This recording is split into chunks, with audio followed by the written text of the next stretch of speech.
Welcome back to Talking Sports with Chris. I'm Chris, and today I'm here with the legendary coach, assistant head coach for the Saucon Valley Varsity football team, and former head coach for the Catasauqua JV basketball team, Coach Zieber. How are you doing today? I'm doing well, Chris. That was a heck of an introduction. I think we went a little overboard there, but I'm impressed with what you did there. Thank you. Thank you for having me. Yep, you gotta always give the legendary coaches the stars.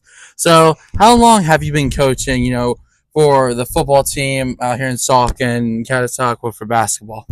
I guess we'll start with Catasauqua because I did that pretty much right out of college. And not only Catasauqua, I also coached at Palmerton for a few years. So I coached basketball for, I think, 15 years, actually. Mm-hmm. And then as I kind of took a break from doing that last year, this is now my second year coaching here with the staff at Saucon Valley. 2 great years so far. Yeah, it's a new regime out here for Saucon. How do you think with this coaching staff, how do you think everything has sort of evolved? Whether it was with the players, what they're playing, and even how the coaches really, overall, like, conduct the practices and even the games here. Well, I guess first with the players, I am very super impressed with their attitudes and the way they show up every day. I will say, it's hard to think of a better stretch of practices ever as a coach than what we've had here at Saucon Valley football for the past week and a half. And again, I've been on a staff of many good teams, but I'm just so impressed with what the kids have done here in camp the past week and a half. As coaches, Coach Brinkley has put together a phenomenal staff. I'm a big believer in what he does. The message that he sends to the kids, and a lot of the other guys he's brought on, not only this year but last year. I believe in everything that they bring to practice every day. Very impressed with our staff in that regard. All right, so speaking of Coach Brinkley, a little personal question he's requested. A few years ago, you faced him in a JV basketball game. He asked, how did that feel for you, and what was the score of that game? Oh, we're going to try and keep this answer short. I might not do well with that. The score was not great on my behalf, on my team's behalf. I know it was a mercy rule by the end of the game.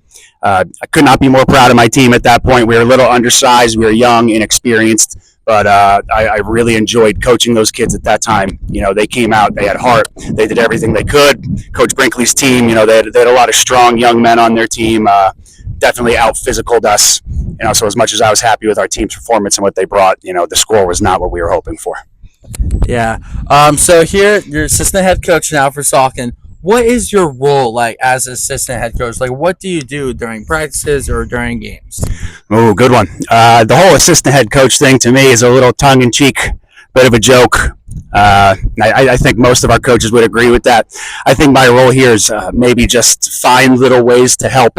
What can I do to make practice run a little bit more smoothly? What can I do to try and motivate the kids a little bit, get the coaches moving, anything like that? Large responsibilities, quite frankly, I'm not sure sometimes, but I just try and find ways I can help any way possible. Mm-hmm.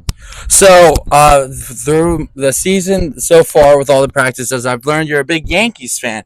How long have you been a Yankees fan, and what has been like your most fond of memory you've had being a fan of that team?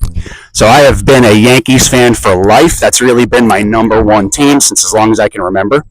I grew up, some of my youngest memories were with my gram taking me to Yankee Stadium. And it's really where I fell in love with the sport and the team. My fondest memories would be an easy one. And I don't think I've even mentioned this to you, Chris, so this might be a new story for you. In 1996, that was the beginning of the Yankees dynasty there in the mid to late 90s. There was a backup second baseman on their team named Pat Kelly, who was from the Lehigh Valley. My gram happened to be friends with Pat Kelly's mom. So in 96, when they made their World Series run, I was at every home playoff game in Yankee Stadium. So my gram would pick me up from school like hour early. We'd get on a bus ride to Yankee Stadium, and I was actually there in the seats when they closed it out and beat the Braves to win the World Series in 96. So that's easily my favorite memory of them. Wow, that's a nice memory. I've heard of Pat Kelly before doing my trivias and stuff. So currently, right now, the Yankees are about, I think, 70 wins and 50 losses, if I'm not mistaken, just losing to the White Sox in a devastating loss. But do you think overall they have what it takes to, make it to the World Series and win it, even though there have been rough stretches, especially with their pitching recently? You know, after last night's game, it scares you a little bit. But yes, I do believe the Yankees have what it takes. Again, looking at the bullpen last night, and I think it was Heel was the starting pitcher, and you'd expect them to be very successful against the White Sox, and it was the exact opposite. So that scares you. But ultimately, I think the Yankees are still tied with the best record in baseball.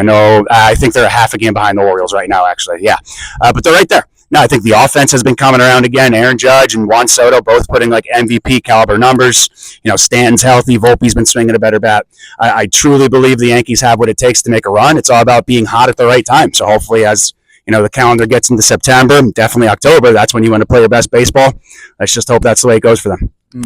Now, since you said you've been watching Yankees baseball all your life, have you learned something from watching even baseball or any really sport that you now implement to how you coach, whether it was at Catasauqua, Palmerton, or even Saucon? Just I guess thinking back to again when I was a kid and I grew up with that Yankees dynasty, the way that they handled themselves and every night they showed up and they tried to do things what we would say is the right way with hustle and attitude and everything like that. And I think that is something I've carried with me, not only as I coach now, but when I was younger in high school playing sports.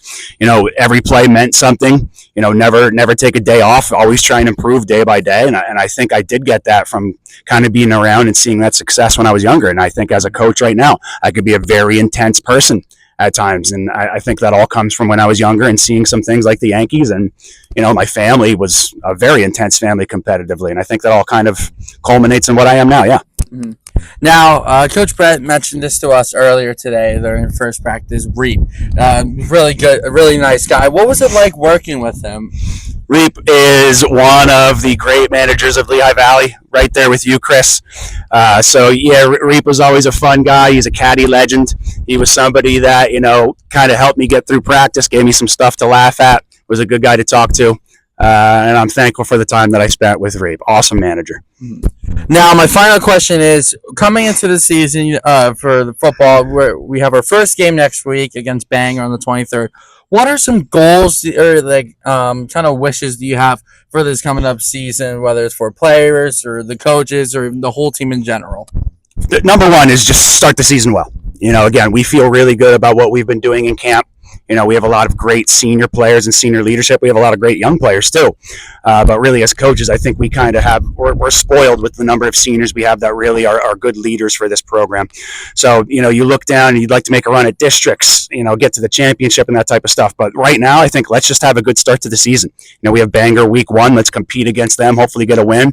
After that, I think we have Palisades. Let's keep being successful in the week 2 and keep it rolling from there. I think if we are successful at the beginning of the season, we really could do a lot of great things this year. Well, thanks for coming on. I really appreciate it.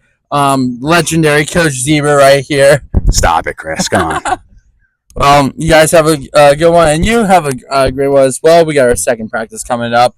Assistant head coach, Coach Zieber. You have a good one. Chris. Thank you for having me, man. Yep.